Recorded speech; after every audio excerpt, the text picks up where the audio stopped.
Hey, hello. Balik lagi di channel Spoiler Moon dan kita akan lanjutkan lagi kisah hidup Fang Yuan. Di part sebelumnya, kita ditunjukkan kejeniusan dari seorang Dongfang Changfan, yang mana dia itu memang layak mendapatkan julukan ahli nomor 1 jalur kebijaksanaan di dataran utara. Karena apa yang sudah ia lakukan saat ini itu sebenarnya sudah ia persiapkan sejak dia masih muda. Bahkan, dia juga memiliki koneksi dengan Sekte Bango Abadi dari benua tengah, yang kini mengirimkan Tuan Tua Chan Yang untuk membantunya. Selain itu, Dongfang Changfan juga mampu memanfaatkan banyak pihak lain untuk mendukungnya secara tidak langsung. Dia menggunakan para Master Gu Iblis sebagai tekanan untuk Dongfang Yuliang, serta juga ke-8 Gu Immortal dari klan Dong. Lalu, dia mengambil tubuh dari Dongfang Yuliang dan menjadikan ke-8 orang itu sebagai bahan pemurniannya. Di akhir, dia juga berhasil menempatkan Tuan Tua Chan Yang untuk membantunya menghadapi bencana kesengsaraan saat dia kemudian berniat untuk menerobos ke ranah immortal. Ini adalah rencana yang sangat sempurna, meskipun dalam prakteknya ada sedikit kecelakaan, yang mana itu terjadi karena Fang Yuan. Mungkin rencana ini akan berjalan jauh lebih mulus kalau misalnya Fang Yuan tidak ada. Ya, tapi itu masih sebatas mungkin, karena tidak ada yang tahu. Kemudian, sekarang kita akan lanjutkan lagi cerita dari Dongfang Changfan yang mau mengambil tubuh dari Dongfang Yuliang.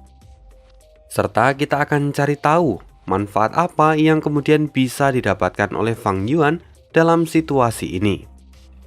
Mari kita sambung kisah hidup Fang Yuan di part 164. Di dalam aula ke-8, saat ini Dongfang Changfan menjelaskan langkah apa saja yang akan dilakukannya pada Tuan Tua Chan Yang. Kali ini Dongfang Changfan berencana untuk melakukan terobosan dengan tubuh dari Dongfang Yuliang. Jadi sekarang Tuan Chan Yang pun bersiap-siap. Sementara itu di luar aula, Fang Yuan tampak menyipitkan matanya dan melihat selubung darah yang terbentuk menutupi mayat kelawar kehancuran yang mana sangat besar itu. Selubung darah ini sangat tebal dan warnanya pun merah gelap seperti darah. Siapapun yang melihatnya pasti bisa merasakan sensasi berdebar ketika melihat selubung darah ini. Bahkan, kini para Master Gu dari Jalan Iblis pun sampai menghentikan semua konflik mereka dan mengalihkan perhatian mereka pada selubung darah. Beberapa di antara mereka kini mulai mengambil inisiatif untuk menyerang selubung darah itu. Namun, serangan mereka tidak ada bedanya dengan sebuah kerikil yang dilemparkan ke danau yang besar. Serangan itu hanya menimbulkan riak kecil, dan setelahnya ditelan hilang sepenuhnya. Pertahanannya terlalu kuat. Formasi apa ini? Aku tidak pernah melihat atau bahkan mendengar yang seperti ini. Kini, para Master Gu yang ada di sana pun mulai berdiskusi. Sementara, Fang Yuan sendiri dia tampak mengerutkan kening. Bahkan dia yang dulunya adalah Grandmaster dari jalur darah, dia sendiri belum pernah mendengar atau melihat formasi yang seperti ini. Hal ini membuktikan satu hal, bahwa sebuah jalur itu bisa saja memiliki kedalaman yang luar biasa. Ada pemahaman yang begitu luas dan tentunya sulit dipahami. Buktinya, seorang Grandmaster dari jalur darah seperti Fang Yuan masih bisa tidak tahu tentang salah satu gerakan dari jalur darah itu sendiri. Memang, menjadi berpengetahuan itu tidak berarti kita menjadi maha tahu. Maka tetap merunduk kawan. Lagi pula, di atas tingkat Grandmaster itu masih ada Grandmaster kuasi hebat, lalu kemudian ada Grandmaster hebat, lanjut lagi ada Grandmaster kuasi tertinggi dan Grandmaster tertinggi. Pemahaman Fang Yuan memang belum mencapai puncak tertinggi, jadi wajar kalau ada yang tidak dia tahu. Kemudian di tengah pikiran dari Fang Yuan, salah seorang Master Gu berseru, "Siapa yang peduli dengan formasi apa ini? Ayo serang dan hancurkan bersama-sama." Serangan pun dilakukan bersama-sama oleh para Master Gu Immortal peringkat 6. Namun semua serangan itu bahkan tidak meninggalkan bekas apapun. Malahan ada satu fenomena untuk mereka yang mencoba menyerang dari jarak dekat. Ketika mereka mendekati selubung darah, tiba-tiba saja darah mereka seperti ditekan keluar dari tubuh. Darah itu merembes keluar dari luka ataupun lubang-lubang yang ada di tubuh mereka, bahkan sampai lewat pori-pori. Semakin mereka mendekat dengan selubung darah, maka semakin kuat pula tekanan yang akan mereka alami. Pada akhirnya, para Master Gu itu memilih untuk mundur dan kemudian menjaga jarak. Mereka tahu, jika mereka terus memaksa, tubuh mereka lah yang akan benar-benar kering dan kehabisan darah sebelum mereka mencapai aula yang ada di bawah. Ini semua orang menatap selubung darah itu dengan wajah ngeri. Aku tahu, ini adalah efek dari Gu darah menstruasi. Sepertinya dia adalah inti dari gerakan pembunuh ini. Kemampuan dari Gu darah menstruasi adalah memeras darah musuh keluar dari tubuh mereka, kata salah seorang Master Gu. Lalu kemudian yang lain menyahut, "Sungguh, aku pernah mendengarnya kalau Gu ini dimiliki oleh leluhur laut darah. Tapi siapa sangka seorang Dongfang Changfan yang terhormat dari jalur kebenaran memiliki Gu darah menstruasi. Bahkan dia sampai meningkatkannya ke tahap Gu immortal." Para Master Gu kini saling bersahutan. Mereka menyampaikan opini mereka masing-masing. Sementara Fang Yuan tetap mengerutkan keningnya. Dia sendiri adalah seorang ahli dari jalur darah di kehidupan sebelumnya. Dia akhirnya menyadari keagungan formasi ini, dan dia belum menemukan ide untuk melawan formasi ini. Sementara itu, semakin lama waktu yang terbuang, maka orang-orang ini menjadi semakin panik.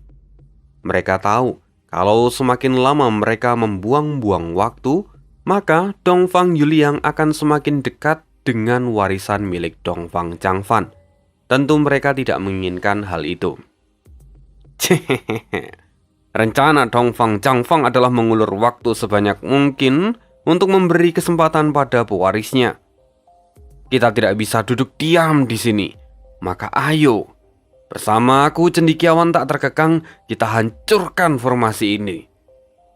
Jika kita tidak bisa membuka celah setelah itu, aku malu dan tidak akan lagi mau tinggal di dataran utara, kata cendekiawan tak terkekang dengan penuh wibawanya. Segera para Gu immortal dari jalan iblis itu pun berseru. Mereka lalu bergerak bersama dan menyerang. Puluhan serangan menjadi satu dan menghujani selubung darah. Namun selubung darah memiliki kemampuan regenerasi yang sangat cepat. Kemudian, salah seorang Master Gu yang dikenal dengan nama Pi Suihan, Master Gu Immortal peringkat 7, dia berteriak, "Minggir, akan kutunjukkan bagaimana caranya." Pi Suihan maju. Semua orang memberi dia jalan. Lalu, Pi Suihan langsung menggunakan gerakan pembunuh dari jalur air dan jalur es bersamaan. Ini adalah gerakan pembunuh gabungan milik Pi Suihan yang ia ciptakan.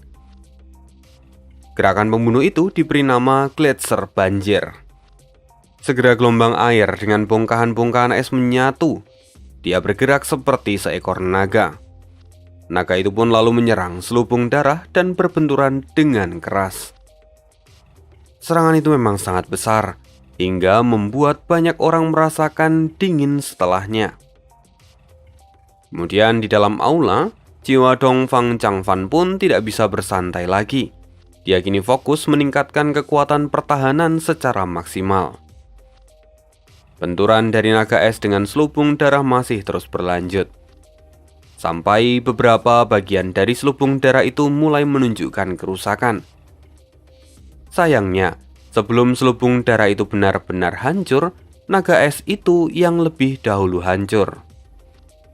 Selubung darah kemudian dengan cepat memulihkan diri lagi. Memang harus kita akui bahwa selubung darah ini terbentuk dari inti asal apertur abadi milik kedelapan tetua dari klan Dongfang. Tentu kekuatannya itu tidak bisa dianggap remeh. Tapi meski begitu, serangan dari Pisuihan memang juga tidak bisa dianggap remeh. Daya hancur yang ia sebabkan pun sangatlah besar.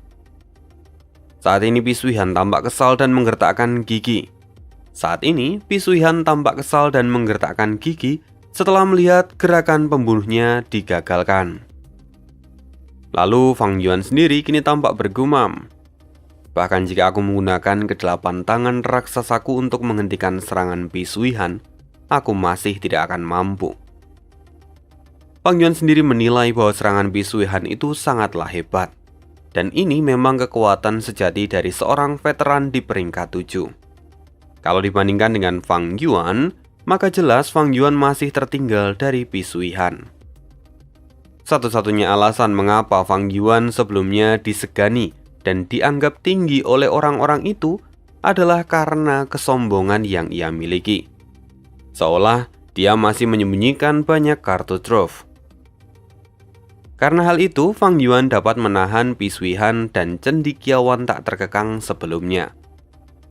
Andai saja dua orang itu serius sejak awal, maka jelas Fang Yuan tidak akan punya kesempatan. Memang, Gu Immortal biasanya seperti itu. Demi menghemat sumber daya, mereka tidak akan all-in dari awal. Mereka akan mengeluarkan seluruh kemampuan mereka jika memang mereka terdesak atau kalau mereka yakin bisa menang. Karena itu, sekarang Fang Yuan semakin menyadari bahwa dia masih sangat lemah. Fang Yuan sadar bahwa jika dia ingin menjadi lebih kuat, maka dia harus segera mendapatkan kembali tubuh manusianya. Hanya dengan begitu dia bisa menaikkan kekuatannya secara signifikan. Sementara, untuk cendekiawan tak terkekang sendiri, kini dia kembali maju. Saudara Pi, kau sungguh perkasa, tapi kali ini izinkan aku juga ikut menguji tanganku. Cendekiawan tak terkekang berdiri di depan selubung darah. Lalu para masterku yang lain pun menyingkir memberi ruang. Kemudian kali ini cendekiawan tak terkekang, dia berniat untuk menggunakan gerakan andalannya. Matanya memadat, lalu perlahan pupilnya berubah menjadi putih dan kemudian dari kedua bola matanya muncul sinar tipis yang langsung ditembakkan ke arah selubung darah. Memang gerakan ini tidak seheboh serangan Pisuihan. Bahkan gerakan ini sampai membuat banyak Gu Immortal yang kebingungan. Sebenarnya apa yang dilakukan oleh cendekiawan tak terkekang, itu yang ada di dalam benak mereka. Namun, setelah sinar itu menyentuh selubung darah, ada perubahan besar yang terjadi. Selubung darah mulai bergetar hebat, dan berbagai kerusakan pun mulai bermunculan. Ini adalah gerakan pembunuh ribuan disintegrasi. Kemampuan cendekiawan tak terkekang sungguh luar biasa, kata Tuan Tua Chan yang ada di dalam aula, di mana dia mengenali gerakan ini. Namun, mengapa Tuan Tua Chan yang itu bisa mengenali gerakan pembunuh ini? Sesungguhnya kita harus menarik mundur sejarah. Karena sesungguhnya gerakan pembunuh ini itu bukan berasal dari dataran utara. Pada mulanya, gerakan pembunuh ini adalah gerakan pembunuh dari salah satu sekte di benua tengah. Sekte itu namanya adalah Sekte Chen. Meskipun mereka kecil, namun Sekte Chen memiliki spesialisasi di dalam jalur aturan. Gerakan pembunuh mereka juga tidak bisa diremehkan. Namun, karena tekanan dari 10 sekte kuno, akhirnya Sekte Chen itu tidak bisa bertahan dan memutuskan untuk pindah ke dataran utara. Sayang sekali, rupanya setelah mereka pindah ke dataran utara, nasib mereka tidak berubah menjadi lebih baik. Karena dataran utara itu dikuasai oleh garis keturunan Huang Jin. Mereka yang bukan garis keturunan Huang Jin mengalami penolakan, sehingga kekuatan mereka terus melemah. Sampai pada akhirnya, hanya sarjana tak terkekang yang mampu bertahan. Dia berjuang sendiri dan akhirnya dia mampu menerobos ke ranah immortal. Singkat cerita, sampai saat ini dia berhasil meraih peringkat 7. Siapa sangka kalau aku akan menemukan sisa-sisa dari Sekte Chen di sini.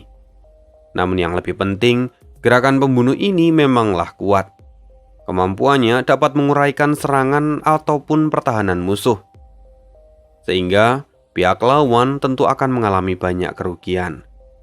Di masa jayanya dulu, mereka bahkan sampai membuat banyak Gu Immortal dari 10 sekte kuno mengalami kerugian besar. Kata Tuan Tua Chan Yang sambil menghela nafas saat mengingat masa lalu. Tuan Tua, kau terlalu banyak bicara. Apakah kau sungguh hanya akan menonton aku menahan semua serangan ini? Kau harusnya sadar bahwa jika ini diteruskan, maka semakin banyak inti asal yang kugunakan. Dan itu tidak akan baik untuk kenaikanku dengan tubuh Yuliang nanti. Kata jiwa Dongfang Changfan yang tampak kesal. Haha, maafkan aku. Maka aku akan menggunakan caraku juga. Lalu Tuan Tua Chan Yang kali ini menggunakan Gu Immortal peringkat 7. Auranya segera menyebar dan orang-orang di luar aula bisa merasakannya. Mereka benar-benar terkejut dan bingung. Bagaimanapun, semua Gu Immortal dari klan Dong yang masih hidup sekarang itu hanyalah Gu Immortal peringkat 6. Jadi, bagaimana mungkin mereka memiliki Gu Immortal peringkat 7 dan menggunakan Gu Immortal peringkat 7? Kini akhirnya semua orang berhenti menyerang setelah merasakan aura itu. Kemudian, di aula ke-8, Tuan Tua Chan yang kembali tertawa. Lihat, bahkan aku belum sampai menyerang mereka, tapi mereka sudah berhenti. Jiwa Dongfang Changfang lalu berkata, ini masih belum berakhir, jangan berpuas hati. Dan benar saja prediksi itu, karena sekarang cendekiawan tak terkekang melihat ke arah Fang Yuan dan Pi Suihan. Bukankah kalian sepemikiran denganku? Sekarang semakin lama kita berdiam diri di sini, maka itu hanya akan semakin menguntungkan Dongfang Yuliang. Ini adalah waktu yang tepat untuk bergandengan tangan dan menyerang. Mendengar itu, Pi Suihan pun ikut memandang Fang Yuan. Fang Yuan sendiri pada akhirnya hanya bisa menghela nafas. Dia mengirimkan pesan pribadi ke Perilisan. Tolong lindungi aku selagi aku mengeluarkan seluruh kemampuanku. Setelah mengatakan itu, Fang Yuan pun maju. Dia mengeluarkan ke-8 tangan raksasa miliknya. Lalu, Fang Yuan mengaktifkan salah satu Gu Immortal miliknya. Fang Yuan kini maju dan memegang selubung darah itu menggunakan ke-8 tangan raksasa miliknya. Ke-8 tangan itu tidak memiliki darah, maka Fang Yuan tidak merasakan apapun. Bangkit, kata Fang Yuan sambil mengangkat selubung darah beserta gunung mayat kelelawar kehancuran itu. Awalnya semua orang bingung. Tapi ekspresi mereka berubah seketika saat mereka mulai merasakan tanah yang saat ini bergetar. Kekuatan ini? Tuan Tua Chan Yang pun terkejut saat merasakan aula yang mulai bergetar. Sementara jiwa Dongfang Changfan pun tampak masam. Ini buruk. Aku sudah merombak mayat kelelawar kehancuran ini menjadi gunung yang sebenarnya. Tapi sungguh sial bahwa pihak lain kali ini memiliki kemampuan untuk mencabut akar gunung. Kemampuannya benar-benar bertentangan dengan pengaturanku. Tuan Tua Chan Yang, kamu harus bergerak sekarang. Tubuh utama Dongfang Changfan dulu memang telah membuat banyak perhitungan. Dia melakukan semua itu dengan seluruh informasi yang ia miliki dari dataran utara. Namun siapa sangka bahwa kali ini dia bertemu dengan sosok Fang Yuan. Sosok di luar perhitungannya. Dan bahkan pelelangan Qin Bai Sheng pun ada di luar kemampuan perhitungannya. Maka di dalam transaksi itu, dia tidak mengira kalau Gu menarik gunung akan diambil oleh orang asing alias Fang Yuan ini. Gila, gunungnya benar-benar terangkat. Orang-orang mulai berseru. Siapa sebenarnya orang ini? Cendekiawan tak terkekang pun kini tidak bisa menyembunyikan keterkejutannya. Namun, ini adalah kesempatan. Cendekiawan tak terkekang langsung kembali mengaktifkan ribuan disintegrasi untuk menyerang selubung darah. Pisuihan pun tidak tinggal diam, dia juga ikut menyerang. Akhirnya, selubung darah itu mendapatkan tekanan dari 3 orang sekaligus. Tuan Tua Chanyang yang tidak bisa tinggal diam, dia lalu menyerang. Tidak akan kubiarkan api mengejar kehidupan. Api mengejar kehidupan adalah gerakan pembunuh milik Tuan Tua Chanyang. Api itu penampakannya memang terlihat lemah. Warnanya kuning samar. Seolah-olah api itu dapat padam kapan saja. Namun jangan salah.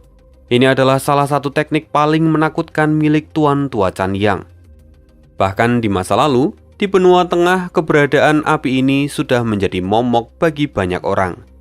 Saat itu, Tuan Tua Chanyang masih muda dan baru menginjakkan kaki di ranah immortal. Dia seringkali membuat onar dan menyebabkan kerugian pada Gu Immortal lain di seluruh sekte kuno yang ada di benua tengah. Karena itu, kehebatannya benar-benar mengguncang benua tengah. Dia memang mirip dengan Silei dari sekte perang abadi. Namun itu memang tidak berlangsung lama, karena setelah Tuan Tua Chanyang menginjak peringkat 7, dia menjadi jauh lebih stabil dan tidak sering membuat keributan. Lalu, kali ini, gerakan pembunuhnya akhirnya muncul di dataran utara. Api itu dengan cepat melesat membakar naga es Pisuihan, tangan raksasa milik Fang Yuan dan cendekiawan tak terkekang. Anehnya, api yang kecil itu tiba-tiba menjadi besar dan langsung menuju ke apertur mereka bertiga. Karena hal itu, Fang Yuan segera menarik tangan raksasanya dan gunung mayat kelelawar itu pun akhirnya jatuh lagi ke tanah. Sementara Pisuihan kini panik. Dia merasakan sakit yang luar biasa. Kini seluruh tubuhnya terbakar oleh api, dan di dalam aperturnya pun kini api mulai menjalar. Dia segera menggunakan naga air es untuk melingkari tubuhnya. Dia berharap bahwa api itu akan padam setelah terkena air dan es. Namun, yang terjadi justru sebaliknya. Api itu kini menjadi semakin besar. Bajingan, apa ini? Pisuihan menjadi panik. Melihat tubuhnya dan aperturnya yang kini mulai terbakar, Fang Yuan sendiri dia segera menyadari sesuatu. Dia bergumam. Api ini, mungkinkah api mengejar kehidupan? Sial, ini tidak bagus. Fang Yuan segera mundur dan menjaga jarak. Meski begitu, apinya masih membakar tubuh dan apertur dari Fang Yuan. Sesungguhnya mematikan api ini bukanlah hal yang rumit bagi Fang Yuan. Lagi pula dia sendiri sudah pernah mendengar api ini di kehidupan sebelumnya. Tapi yang merepotkan itu bukanlah api ini, melainkan keberadaan dari pemilik api ini, yaitu Tuan Tua Chanyang. Akhirnya Fang Yuan menyadari bahwa Tuan Tua Chanyang ada di sini. Setelah Fang Yuan mundur, Helloulan dengan panik mendekat. Tapi Fang Yuan segera menghentikannya. Jangan mendekat. Sementara itu, cendekiawan tak terkekang kini terlihat pucat. Tubuhnya juga terbakar. Namun, dia adalah orang yang pandai. Jadi, dia segera memahami masalahnya. Cendekiawan tak terkekang langsung menggunakan gerakan pembunuh 1000 disintegrasi. Kemudian dengan serangan itu, api mulai terurai dan menghilang. Seolah-olah api itu kehilangan oksigen, jadi dia dengan cepat padam. Sementara saat ini, api di tubuh Fang Yuan pun perlahan-lahan menghilang. Meskipun dia tidak memiliki gerakan pembunuh 1000 disintegrasi. Fang Yuan bisa memadamkan api itu karena dia tahu esensi dari gerakan ini. Jadi Fang Yuan dengan mudah mengatasinya. Namun sayang sekali, hal ini tidak berlaku untuk Pisuihan. Tubuhnya kini terus terbakar dan kulitnya mulai melepuh serta gosong. Belum lagi saat ini, di dalam aperturnya sebagian besar sudah mulai terbakar. Kini Pisuihan dengan segera menggunakan Gu Immortal dari jalur penyembuh untuk menekan rasa sakit dan luka yang ia terima. Namun lagi-lagi, kini api itu justru semakin besar. "Apa yang harus kulakukan? Hei, beritahu aku!" teriak Pisuihan dengan cemas. Tapi Fang Yuan dan cendekiawan tak terkekang hanya menonton tanpa berniat menjawab pertanyaan itu. Pisuihan semakin tersudut. Lukanya kini semakin banyak dan dia semakin melemah. Melihat sekeliling, Pisuihan tahu bahwa situasinya semakin tidak menguntungkan.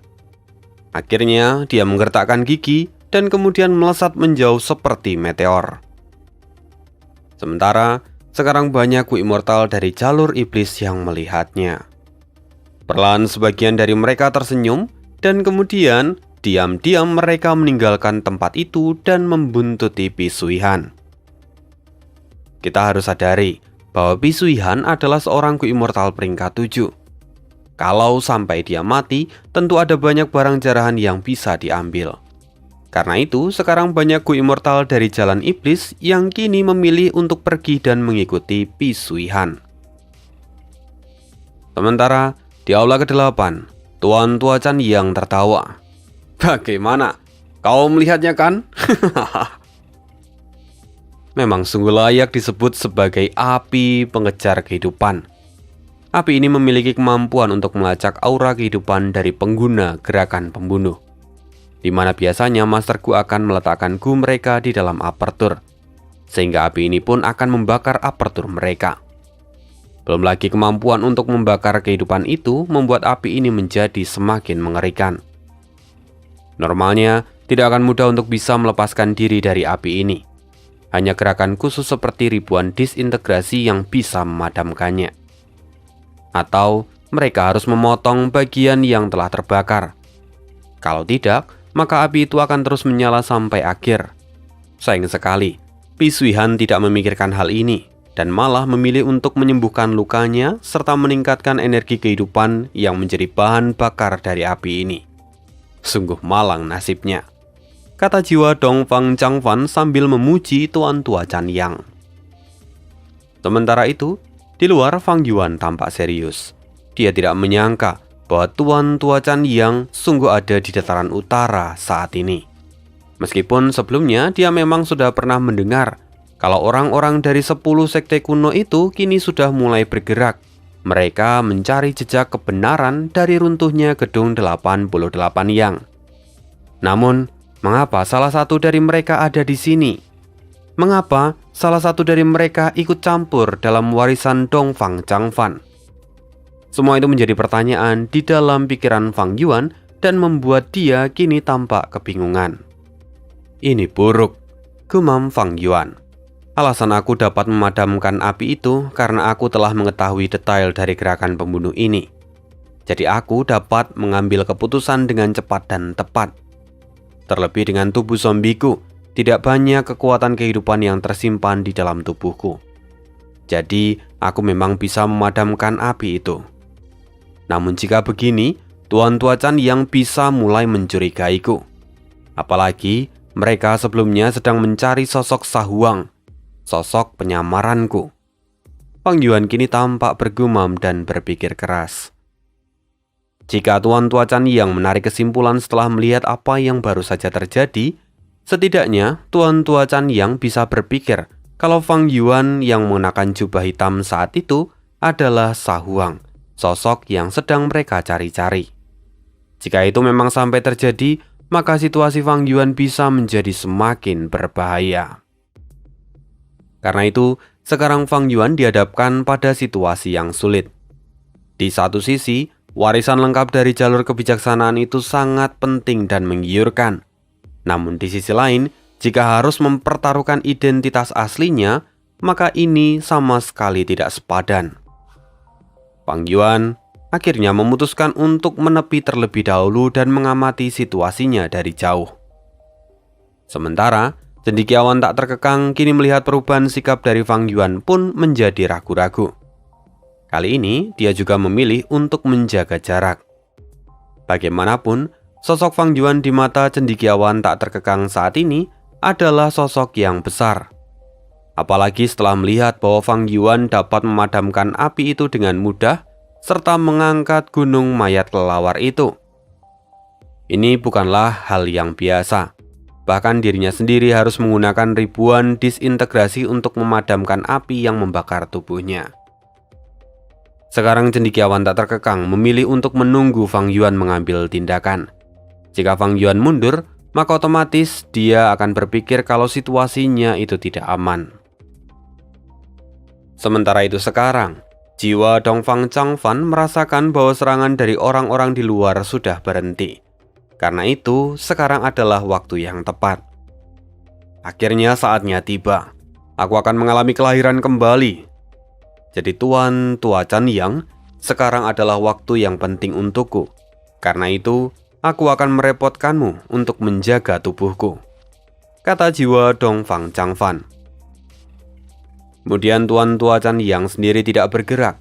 Dia tahu bahwa dalam proses ini dia pasti akan dimanfaatkan.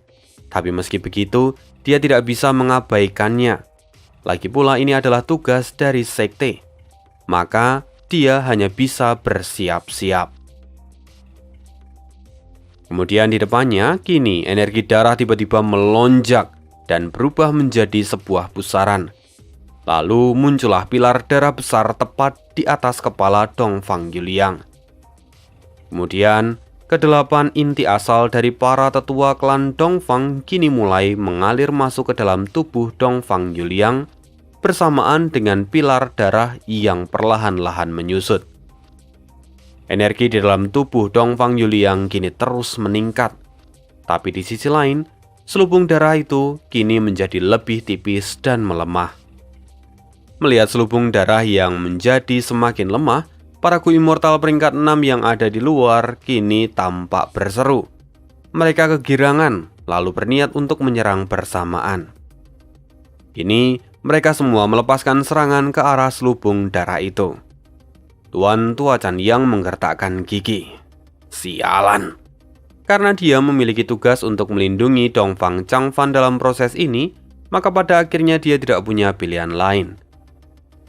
Tuan Tua Chanyang langsung menggunakan gerakan pembunuhnya yang ada di tingkat immortal. Nama gerakan pembunuh itu adalah perasaan senang terakhir. Segera selubung cahaya muncul di luar selubung darah. Sehingga selubung cahaya itulah yang kemudian melindungi selubung darah.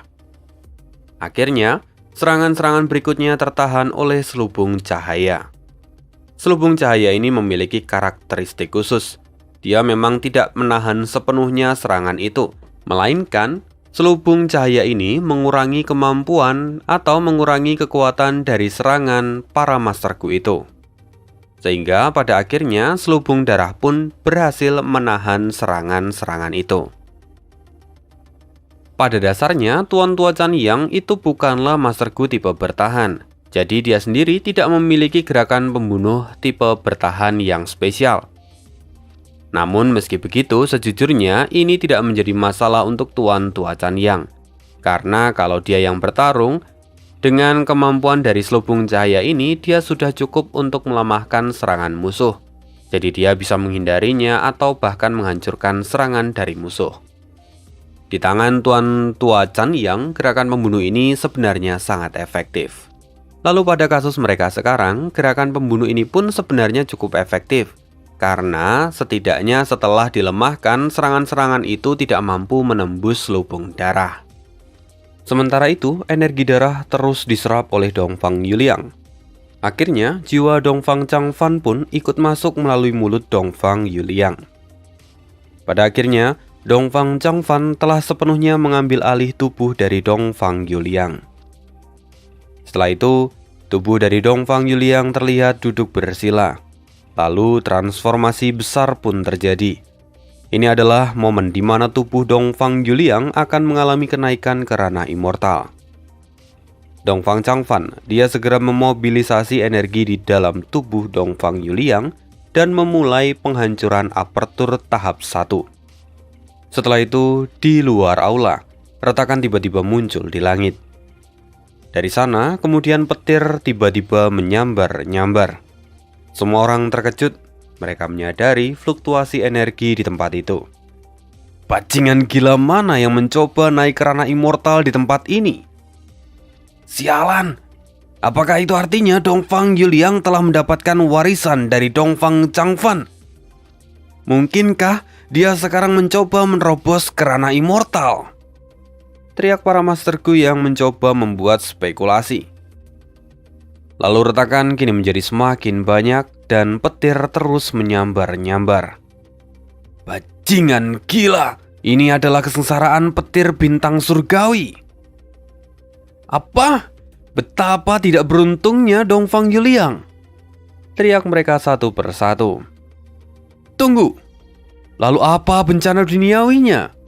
Para masterku tersadar lalu kemudian memilih untuk mengamati dari tepian. Segera di sekitar mayat kelelawar kehancuran muncul sebuah lubang dari dalam bumi. Lubang itu gelap gulita dan tidak ada yang bisa mengukur kedalamannya. Namun, bukan itu yang penting. Karena apa yang keluar dari dalam lubang itulah yang membuat mereka semua ketakutan.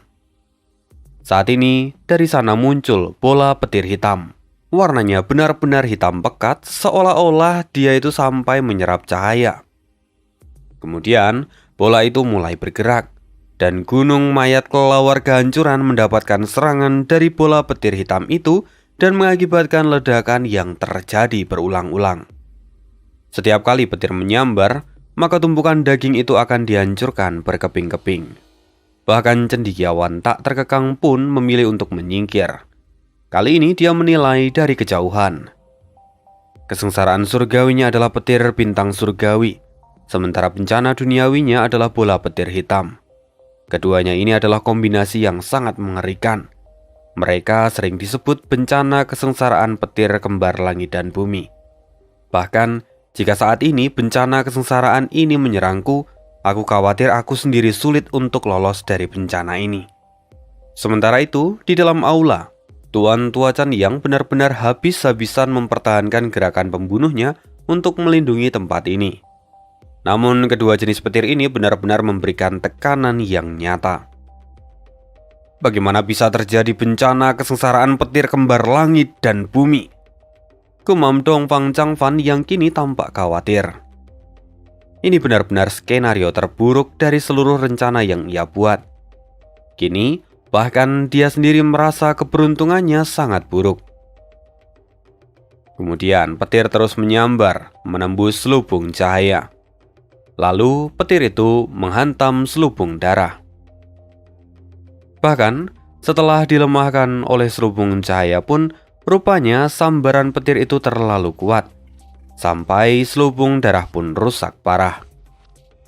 Melihat semua ini, Dongfang Changfan merasakan urgensi yang luar biasa. Jika ini terus dilanjutkan, maka ini akan menyebabkan kerugian besar pada pembentukan apertur abadi milik Dongfang Yuliang. Waktu terus berlalu, 15 menit, setengah jam, 2 jam, dan terus bertambah lama.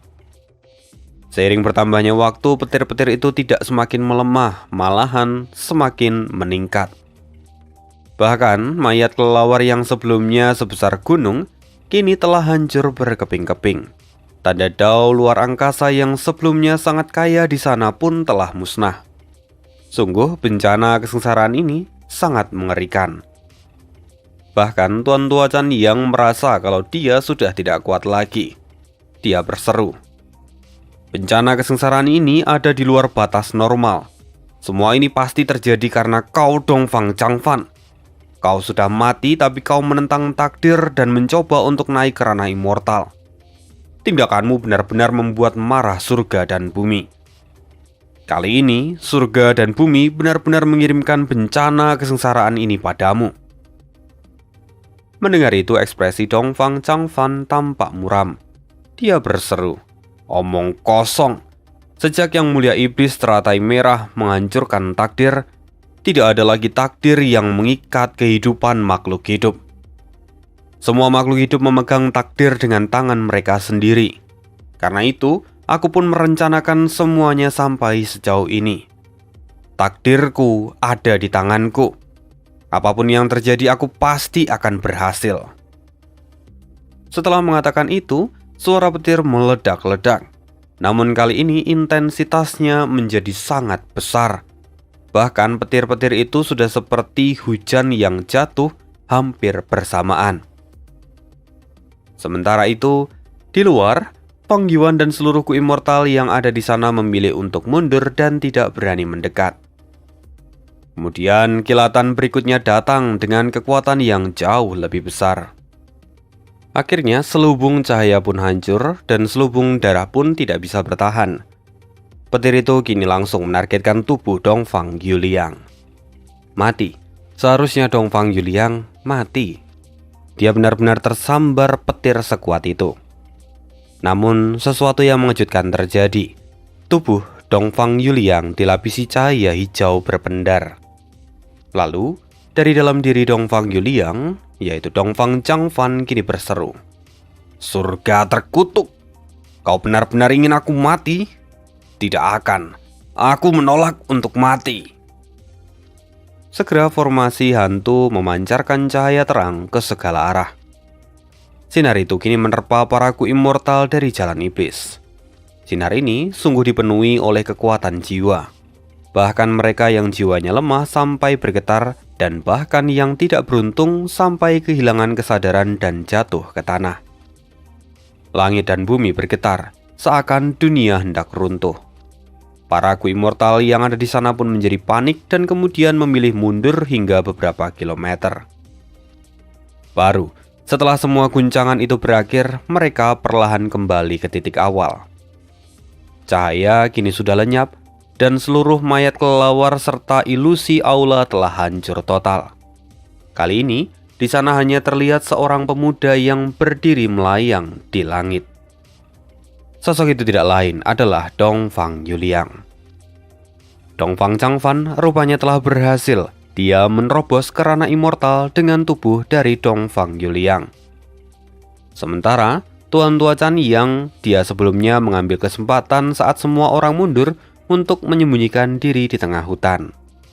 Lalu dengan salah satu kemampuannya, dia bisa menyembunyikan auranya dan tidak ada satupun Ku Immortal di sana yang menyadari keberadaannya. Kali ini, Tuan Tua Chan yang masih terus mengamati apa yang terjadi di sana. Lagi pula ini juga masih bagian dari tugasnya. Sementara itu, para Ku Immortal sungguh terkejut. "Itu Dongfang Yuliang, apa mataku tidak salah lihat?"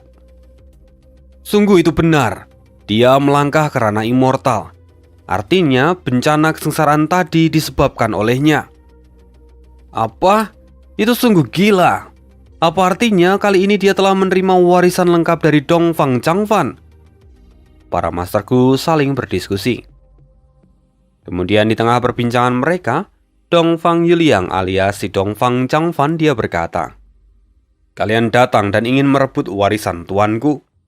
Kalian benar-benar memiliki keberanian untuk menyerang kekuatan super di jalan kebenaran." Perkataan dari Dongfang Yuliang sangat tenang. Semuanya benar-benar menunjukkan keagungan dari seorang Dongfang Changfan. Karena memang saat ini jiwa dari Dongfang Yuliang telah disingkirkan dan tubuh itu sudah menjadi milik dari Dongfang Changfan. Maka kepribadiannya pun itu tentu adalah kepribadian dari Dongfang Changfan. Meskipun tubuhnya adalah tubuh dari Dongfang Yuliang. Lalu mendengar ini, para masterku dari jalan iblis pun bergetar. Hati mereka tidak bisa berbohong kalau saat ini mereka ketakutan. Namun, salah seorang di antara mereka segera menepis pikiran itu dan berseru, "Dia hanya seorang junior yang baru saja naik ke ranah immortal. Apa yang perlu kita takutkan? Lihat saja, aku akan memberinya pelajaran." Ku Immortal itu segera maju. Dia mengeluarkan sebuah palu gada besar dan hendak memukul Dongfang Yuliang. Kemudian, para masterku yang lainnya pun ikut maju. Mereka berniat untuk mengeroyok Dongfang Yuliang. Bahkan cendekiawan tak terkekang pun tidak mau tinggal diam. Dia ikut menyerang. Sementara itu dari dalam hutan, Tuan Tua Chan yang melihat ini.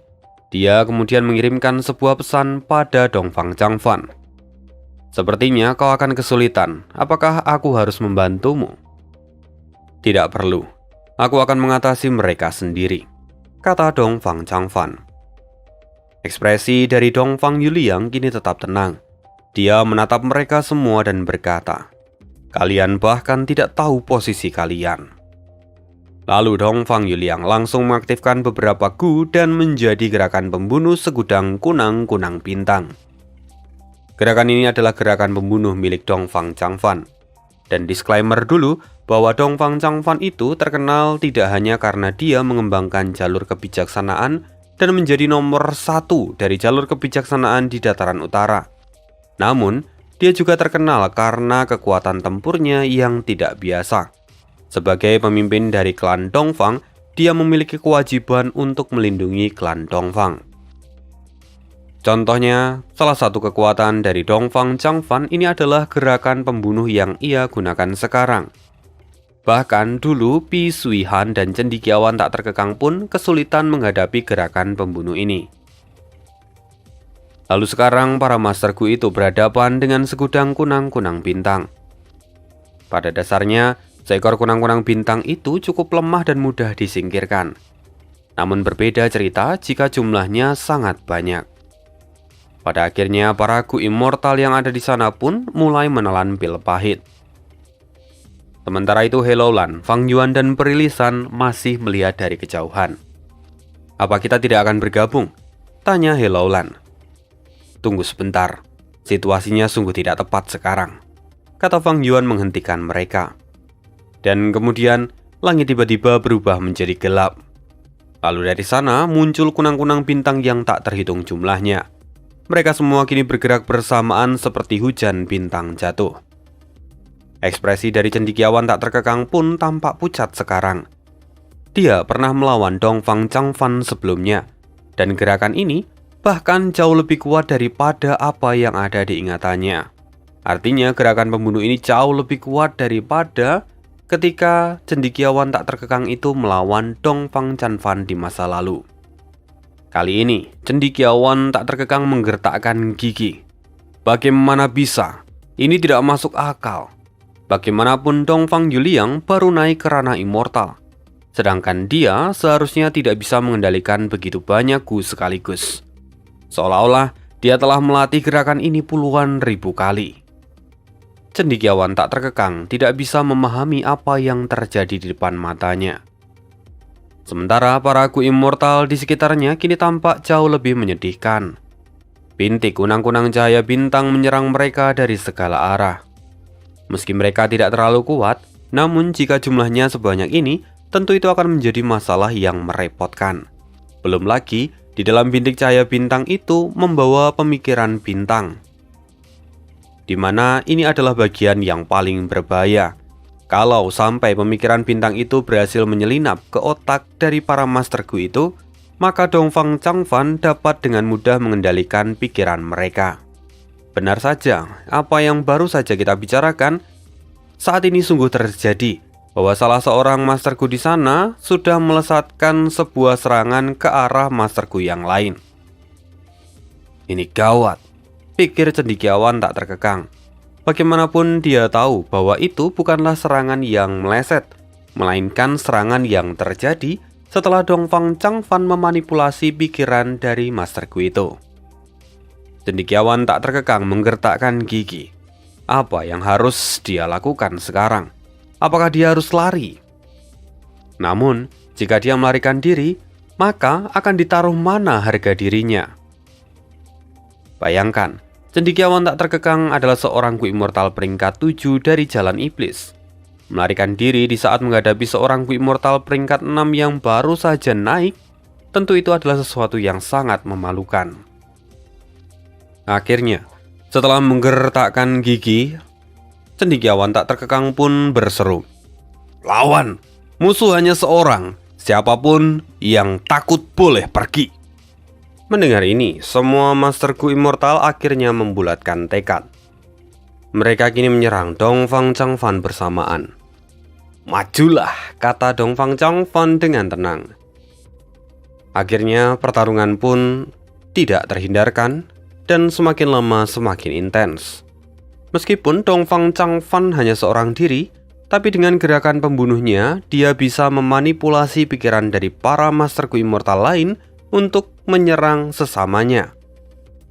Pada akhirnya, meski diserang banyak orang, dia tidak mengalami banyak kerugian.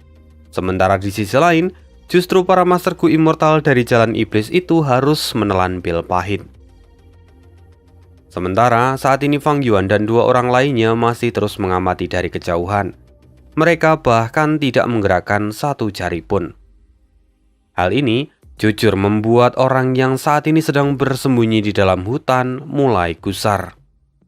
Orang itu tidak lain adalah Tuan Tua Chan Yang. Bagaimanapun sejak serangan awal yang ia lepaskan, dia itu cukup curiga pada sosok Fang Yuan yang berhasil melepaskan diri dari gerakan pembunuhnya. Namun, saat ini dia tidak bisa sembarangan bergerak. Maka dia memang dengan sengaja menunggu. Dia berniat mencari kesempatan untuk menyerang Fang Yuan saat dia ikut terlibat dalam pertarungan. Tapi sampai saat ini Fang Yuan bahkan tidak bergerak sedikit pun. Tuan Tua Chan Yang kini terus mengamati dan wajahnya semakin masam. Sementara, cendekiawan tak terkekang kini menggunakan gerakan pembunuhnya, yaitu ribuan disintegrasi. Dongfang Changfan tertawa.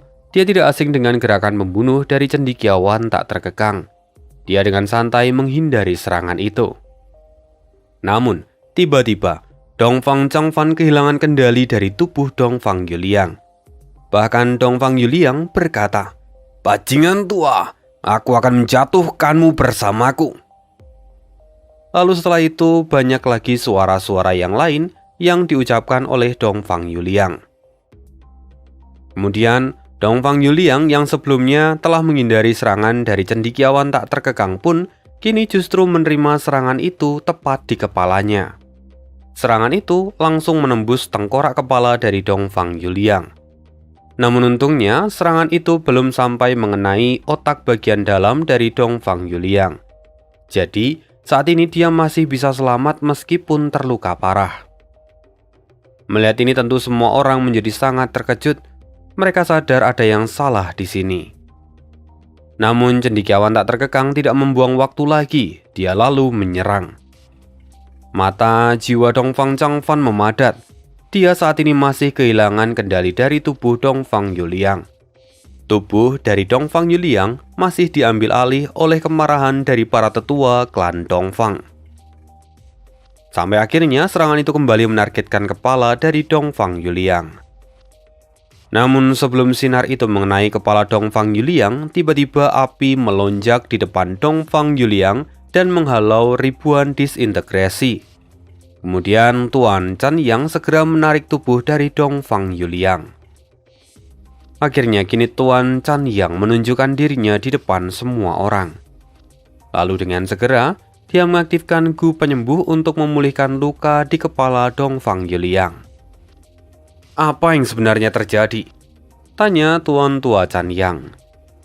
Dongfang Changfang akhirnya berhasil mengambil alih tubuh dari Dongfang Yuliang. Ini adalah kemungkinan terburuk yang ia ingin hindari. Namun rupanya malah terjadi sekarang. Dongfang Changfan tahu bahwa ini adalah efek dari ketidaksempurnaan penyerapan inti asal apertur abadi dari kedelapan tetua klan Dongfang. Sesungguhnya, rencana dari Dongfang Changfan tidak memiliki kecacatan. Namun sayang sekali dalam perjalanannya faktor asing menyebabkan kecelakaan itu. Kecelakaan pertama terjadi saat Fang Yuan menghancurkan tabir ilusi dan membuat Dongfang Changfan menjadi panik. Kecelakaan kedua terjadi saat Fang Yuan mengangkat gunung mayat kelawar kehancuran. Dan yang terakhir adalah bencana kesengsaraan petir kembar surga dan bumi. Sesungguhnya, Dongfang Changfan berniat memurnikan inti asal apertur abadi dari para tetua dengan memanfaatkan pertarungan melawan para Gu immortal dari jalan iblis. Dengan pertarungan itu, maka seluruh niat dari para tetua jelas akan hilang dan dimurnikan. Jika semua niat itu sudah hilang, maka Dongfang Changfan dapat menyerap inti asal mereka dengan mudah guna meningkatkan kultivasi dari Dongfang Yuliang. Kalau itu terjadi, maka semuanya berjalan sesuai dengan rencana. Tapi kecelakaan demi kecelakaan terjadi, dan itu membuat Dongfang Changfan dengan buru-buru menyerap inti asal dari para tetua. Akibatnya, inti asal mereka masih memiliki pemikiran dan juga niat serta dendam di dalamnya. Bahkan, Setelah para Gu Immortal itu mati, inti asal itu masih dapat mengacau dan mengambil alih tubuh dari Dongfang Yuliang, seperti yang telah terjadi saat ini. Lalu saat Dongfang Changfan hendak menjelaskan semua itu, serangan berikutnya datang lagi. Dongfang Changfan pun kehilangan kendali lagi dari tubuh Dongfang Yuliang. Akhirnya mau tidak mau, Tuan Tua Chanyang berusaha mati-matian untuk melindunginya. Di sisi lain, Perilisan pun terkejut. Apa yang terjadi? Situasinya memang membingungkan. Bukan hanya Perilisan, tapi hampir semua Master Gu yang ada di sana pun menjadi bingung. Namun, He Laolan itu adalah orang yang pandai. Dia segera membuat kesimpulan. Sepertinya Dongfang Changfan telah membuat pengorbanan dan mengorbankan para tetua dari klannya. Lalu dia kemudian mengambil alih tubuh Dongfang Yulian untuk terlahir kembali. Sayang sekali, rencana ini sepertinya memiliki beberapa kecacatan. Fang Yuan pun lalu menyahut. Apa yang dikatakan oleh Laolan mungkin benar. Tapi lebih dari itu, lihat Gu Immortal yang menyelamatkan Dongfang Yuliang. Dia adalah seorang ahli dari sekte Bangau Abadi yang berasal dari benua tengah. Dia adalah Tuan Tua Chanyang.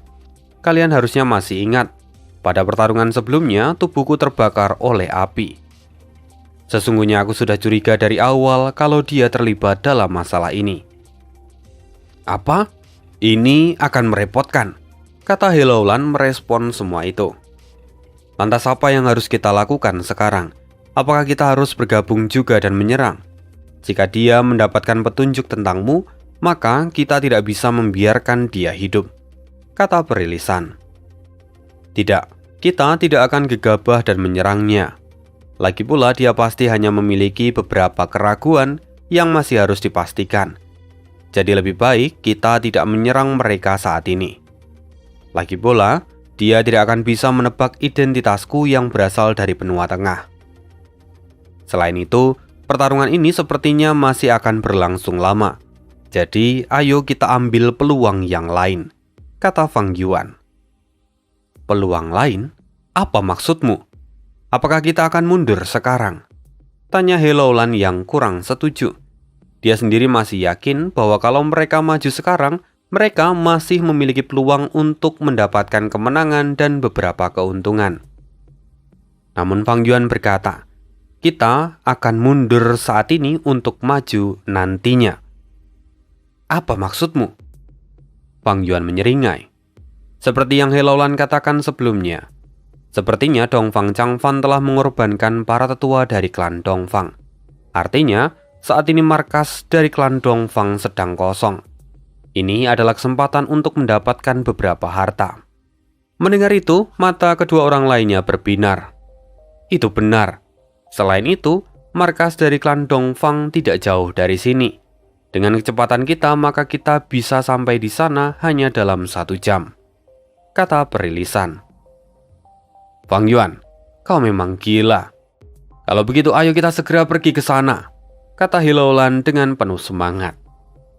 Sampai akhirnya pertarungan di sana masih terus berlanjut, sementara ketiga orang ini memilih untuk pergi menuju markas klan Dongfang. Nah, sekian dulu cerita hari ini. Terima kasih untuk yang mendengarkan sampai akhir. Kita jumpa lagi di video berikutnya. Ciao.